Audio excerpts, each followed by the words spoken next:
Hello everyone, and welcome back to another edition of the Velvet Lounge Life.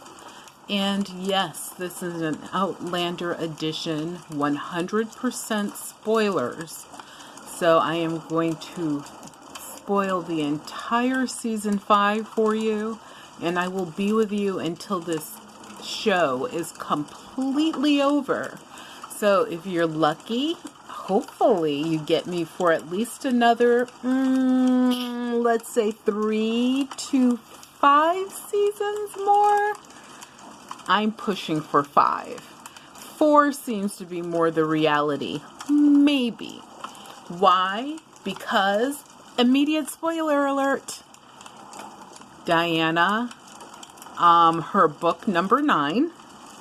Yes, there's a 9th book that is going to be released to the world, to the universe. And it's supposed to be released in February 2020, which is in just a few months. However, the book is still with the publisher for editing, and she is not, as far as I've heard, and I've actually seen an interview with her saying these words, and I'm paraphrasing. She's not really happy about that. She feels that the book is ready and it should be released in February. However, I feel that if February doesn't happen, then I believe it would be March the latest. And what else can I tell you about that? What I hope for, anyway, is that the book is released in time for Valentine's Day. That's my personal wish, because my husband then will not have to think about what to get me. He will know immediately, without even hesitating once. He will be one of the first people in line purchasing that book for me. If not February, when the show, of course, comes out or is released here in the United States, then, like I said, maybe March, maybe around St. Patrick's Day. Just saying. But anyway, first of all, I want to thank everyone who has subscribed to the channel, who is leaving comments, as well as giving us a thumbs up and sharing our videos. You are awesome. Now, to the people that are not sharing the videos or leaving a comment or giving a thumbs up, but you are watching the videos, I do appreciate that too. But in order for YouTube to recognize our efforts, just a thumbs up, or even if you gave us a thumbs down, just tell us why in the comments respectfully. And if there's anything we could do to adjust anything, we'll do that if it's possible. As many of you know, we are an unedited channel. We consider ourselves to be the best unedited channel ever on YouTube. Okay, that's our personal bias. But, see, it says so right there, so it has to be true, right? So anyway, if you could just do that for us, then once again, it helps YouTube to see that, you know, we are bringing some value. Someone cares about this show, cares about our tiny channel and what we do, and we would greatly appreciate it.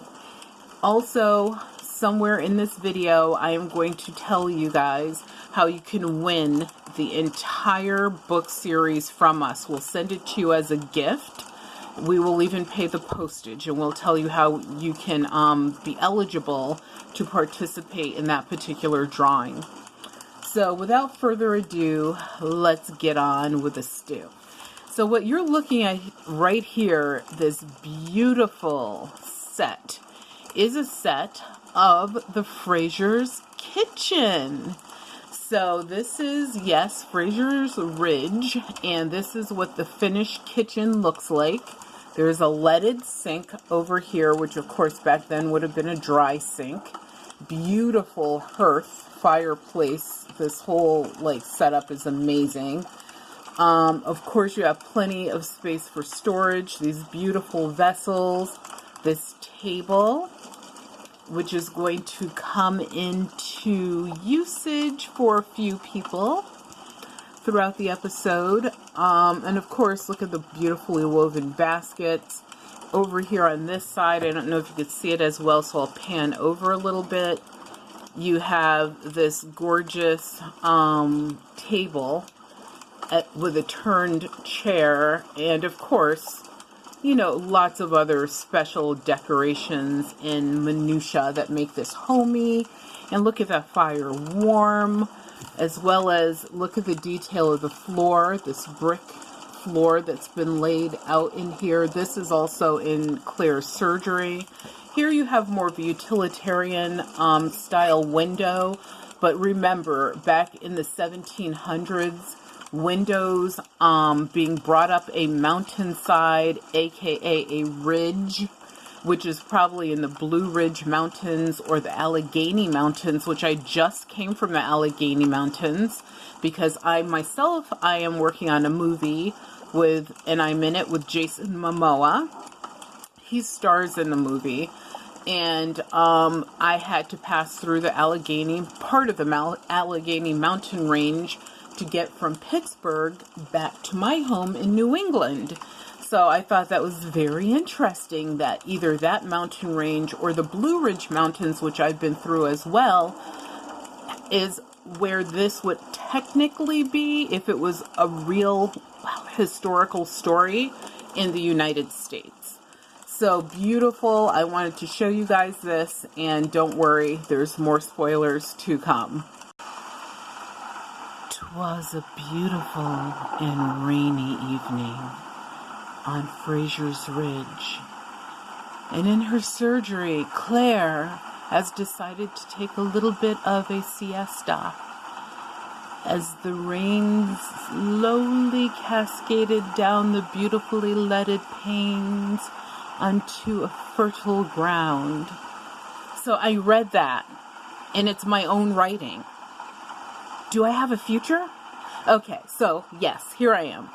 Welcome back. Tiny little pause there because I wanted to get us into Claire's surgery. So yes, this is another scene from the television series that you will see. It is Claire's surgery. And just to let you know, what you're seeing right here, that's one of my light fixtures in the background. So that is not part of the set. But in her surgery, a couple things that you should note. One of them is note the window glass panes. The windows back then would have been very, very expensive. It would have been almost hard to impossible to get them up a ridge without damage. And did I say something about how incredibly expensive they would be? No, I didn't say that, but I am telling you, it would have been a small ransom for them to have this many windows. And you saw the window that's in the kitchen as well. So obviously on the when we watch this on television, we are going to see a lot of, you know, windows, whether they're leaded or not leaded, they're utilitarian or not. But in the book, there are not that many windows. There's even a little section where they talk about the expense of the windows, etc., and the difficulty therein. And so what was common to use back then would have been animal skins, or maybe even a thick type material that would have been oiled to repel water and snow, ice, obviously. And in some cases, some homes may have had a combination of the two where they could afford some windows on the front of the house. And for me, when I'm looking at this picture, this looks like more the back of the house. That would have been a complete luxury item to have your entire home decked out in leaded glass, especially. But what an effect it has on this scene. So this particular set that you're looking at, as I stated, is Claire's surgery, but also notice how many things are in her surgery.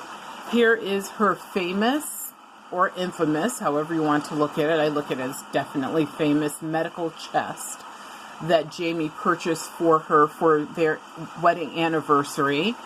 And here you'll see a version of an early microscope, which she actually uses quite a bit in the Fiery Cross, which is basically season 5 of Outlander on Starz.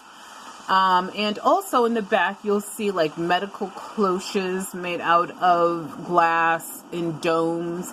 You'll see like test tubes and beakers and such and other glass minutiae. Very interesting, intricate things. Also, what you will see are little bits and pieces of metal coming in, whether it's a handle or something on a candle or other little pieces that are around, not just her surgery, but the home. In the book, they do talk about, you know, the lack thereof of a metalsmith and that type of thing. And so that what you see here on the television set obviously is definitely more, I'm going to say more intricate, more fancy, more durable than what they would have afforded. Because in the book, there's like, for example, Jamie has a inkwell that is made out of wood and other found bits and bobs that they have out there on Fraser's Ridge. He does not have one that came from the city or came over with him from Scotland, England, France. I mean, he's been everywhere, or even anywhere in the Americas, because that is definitely a luxury item at this point. And also, as far as I'm concerned, and this is definitely true, you know, you look at this set, very intricate, even the little metal handles on the cabinets. That's not something that they have in the book. In this style, I noticed this almost immediately. This style of pull it comes after the 1700s. So I noticed that. I thought that was kind of unusual. But, I mean, actually, you know, it's made to be period-like, so nothing is going to be exact. Also, like I stated in the book, they're still using, you know, pottery and things that they're able to make themselves, and other things that, like I said, that are found or maybe even traded on the ridge. So a chair that's as fancy as this is not something that is represented in the book. Why? Partially because they're getting established still, even at basically this juncture. There's partially established, but they're not fully established. And this is more of a set of someone who is incredibly established. You know, they've had the time to put, you know, an arched opening on little cubbies and such. So some of the things I also wanted to discuss is the technology. So as you see, there is a beautiful antique microscope, which I'm sure is made to almost scale for whatever the period would have been that it was from, because this is, you know, as in this portion of the story is taking place in the 1700s. It's about maybe I would say between 4 to 5 years before 1776, which is the American Revolutionary War period that is going to come up. And so what does all of that mean? What that means is this could actually be a little bit older technology, because it was not uncommon for doctors or people who proclaimed themselves to be doctors, because back then the guy who was technically a veterinarian could actually be considered a doctor for humans as well, if that was the best you could get in your particular area. So what would happen, of course, is sometimes they would hold on to medical technology for a while simply because of lack of supply, lack of knowledge. I mean, there's a lot of lacking going on. So what, you know, I do wonder, and I could do some research to figure out what, like, is a replica, what is this particular piece, like how far back would something like that actually date? And then something else, like I stated, is, you know, you just notice how many things are around this surgery.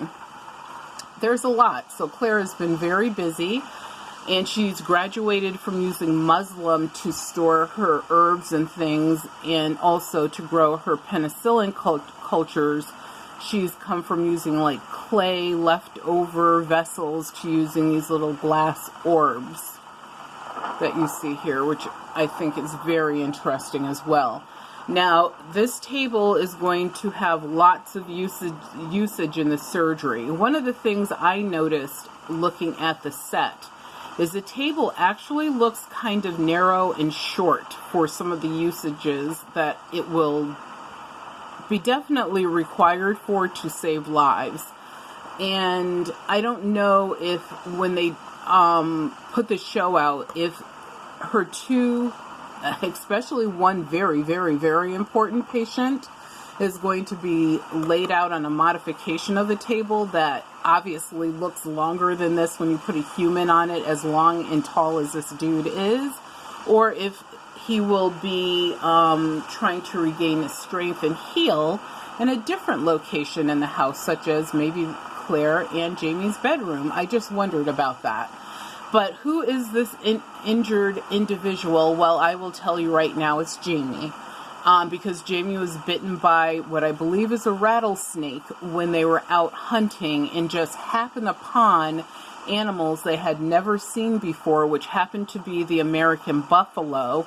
He steps on the snake, he's bitten. He is eventually brought almost at death's door, brought back to Fraser's Ridge. In the book, he actually convalesces in Claire's surgery because everything she needs is right at hand, so it completely makes sense. And the only thing I guess they have to put him on is this table, which obviously if you're going to put a guy that's over 6 foot tall and probably weighs about 200 and let's say 40 maybe ish pounds, it seems as if putting him on this narrow table that's too short doesn't make sense. So I do wonder if that's something that they're going to change. And there you go, you can see the end of it when the show comes out. The other thing is Roger actually has to undergo some medical adjustments, I guess we'll call them, because, you know, he was really injured through the hanging, and also there's a part that hasn't come up yet. It's in between the hanging and Jamie getting bitten by the snake. Is Roger suffers more damage because he goes through a fire. Oh my God, can that poor guy ever get a break? Like, ever. It seems like he can't. The other thing that occurs, I will tell you through after the buffalo situation with Jamie and the snake. Jamie is, he's a little like me, I guess I'll say, in just this way anyway. One of the things is, if something hurts me, I do want to hurt it back. Definitely, without a doubt. And poor Jamie is the same way.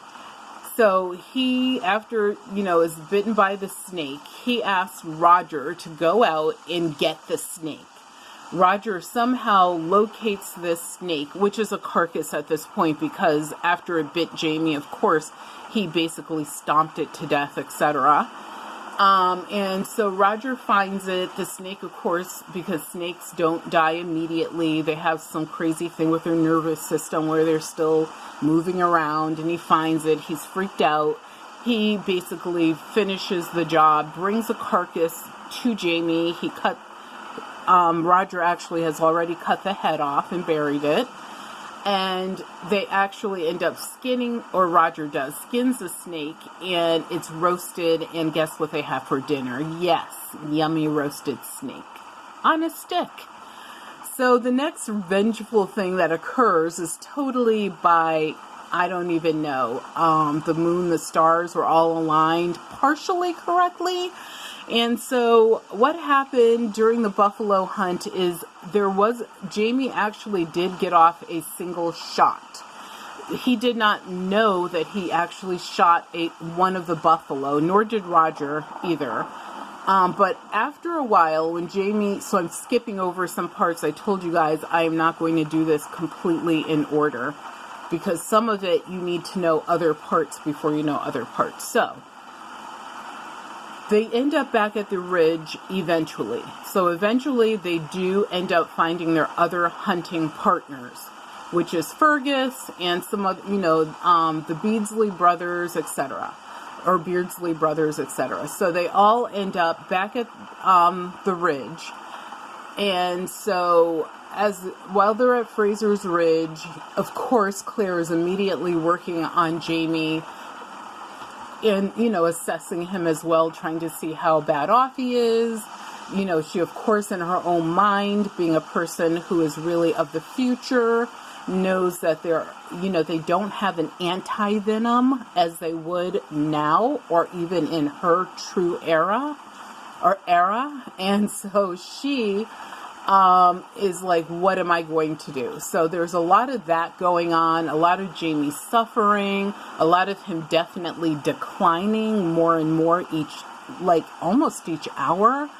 And he actually gets to a point where he's pretty sure, it's over. He's definitely resolved himself to what is going to occur, to the point that he actually gives Roger, basically, I'm trying to figure out how to put this.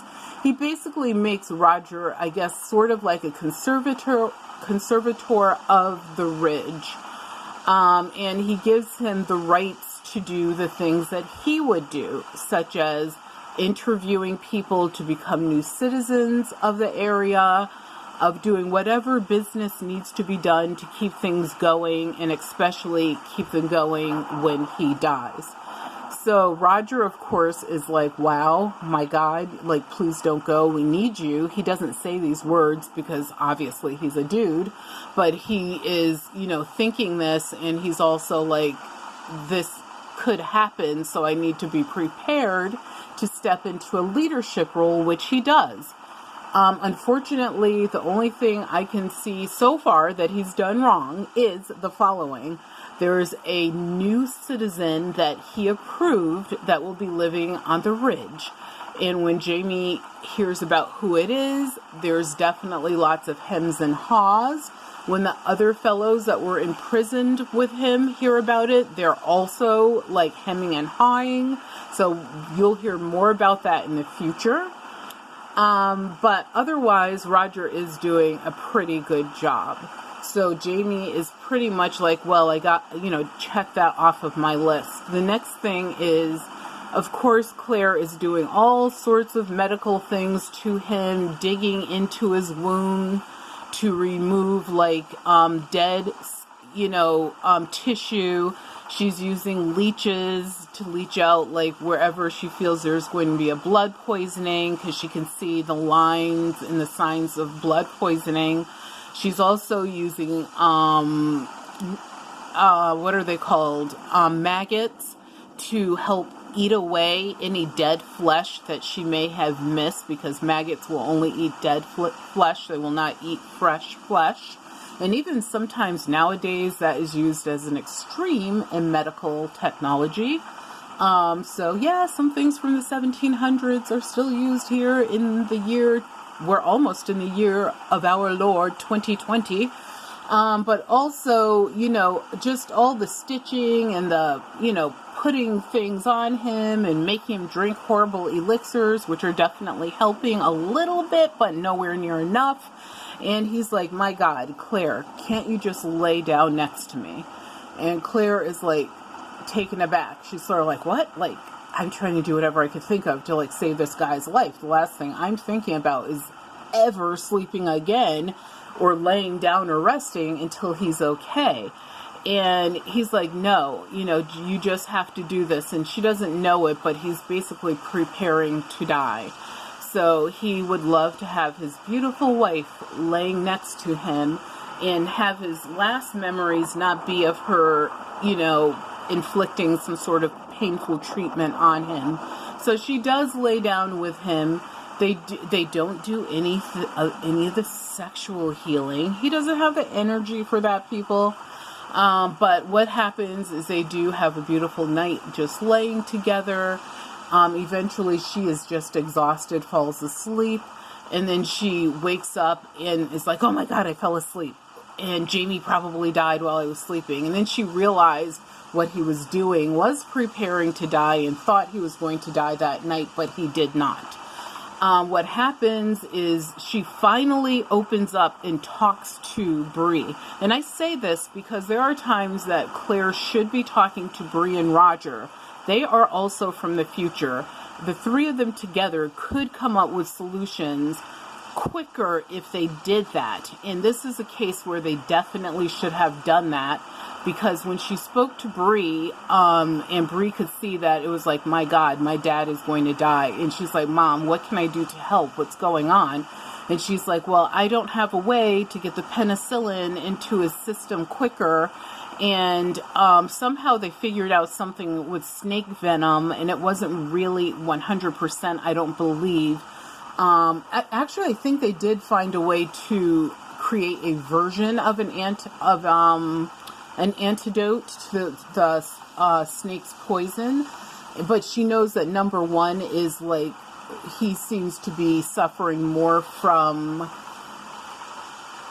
infection more than anything else. So what she does is she talks to Bree, and Bree is like, Mom, I think I can create a syringe so that you can get this into his blood system, because based on what you were saying, him, ingesting it or having it through soups or just pouring it into the wounds isn't working. So she actually, Bree, creates a version of a syringe, and it's pretty stellar. I can't wait to see what that looks like when the show comes on, because I do describe it in decent detail in the books. And because of that, eventually, and yes, it takes a while for Jamie to get his strength back and such, and he might have a limp, so it'll be interesting to see if he has that limp on television, as he does slightly in the book for a while. But he eventually does regain his strength, and he eventually obviously takes back his position of Laird of Fraser's Ridge, and all is going to be exciting. And yes, there's still more to spoil, and I'm going to give you a couple things right now. Number one, I told you guys there was going to be an important visitor, actually two important visitors to the Ridge. I told you this in my previous video. My goodness, I almost dropped my book on the floor when I saw that incident that they had. Did I tell you guys about the wild pig? There is a wild pig incident that occurs, and this wild pig almost gets little baby Jemmy, and he thankfully doesn't get him. Roger is there, Jamie is there, and they literally have to fight this pig as if they were fighting an army of soldiers, hand-to-hand combat. And the pig is huge. I think it's like 300 plus pounds. And of course, little Jemmy looks like a wee little snack, and an easy one at that. And he's out there helping Grandpa and his dad build this wall. And so what happens is Jamie ends up having to basically fight with this pig, and eventually, out of nowhere, he ends up killing this pig. And while killing it, of course, there's blood everywhere and the scent of it, and it's, they talk about the heavy, strong scents from the swine itself. And so they're very concerned. And the first thing is that they talk about is, wolves. And they're like, oh my God, we have to be careful out here with the scent of this all over the place. There are going to be wolves. So let's get this pig, quartered or slaughtered out, whatever, so that we can get it back, to the Ridge and get it hung up for preservation. As they're doing that, a gigantic wolf jumps out of nowhere, runs straight towards Jamie and the pig, and Roger covers little Jemmy with his entire body, and he's head down. When he looks up, he sees an Indian standing at the edge of the forest, and that is actually Ian, and the wolf is Rollo. So yes, they come back into the picture. Now, why did Ian leave the tribe? Why do you think Ian left the tribe? Tell me what you think down below in the comments.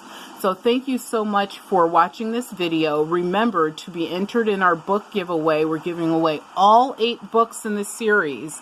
Here they are. And we're also giving away some other things. We have jewelry, we have glasses, we have all sorts of stuff that you can't even see. This beautiful pot up here that is right there. And all you need to do is subscribe to the channel, leave a comment for every video you watch. That will be an entry. Also, give the video a thumbs up. If you share the videos, that's an extra bonus entry. So thank you so much for subscribing to the Velvet Lounge Life, and keep on watching. Remember that your health is your wealth, and I have a lot more spoilers coming up before the show airs in February, so keep on watching.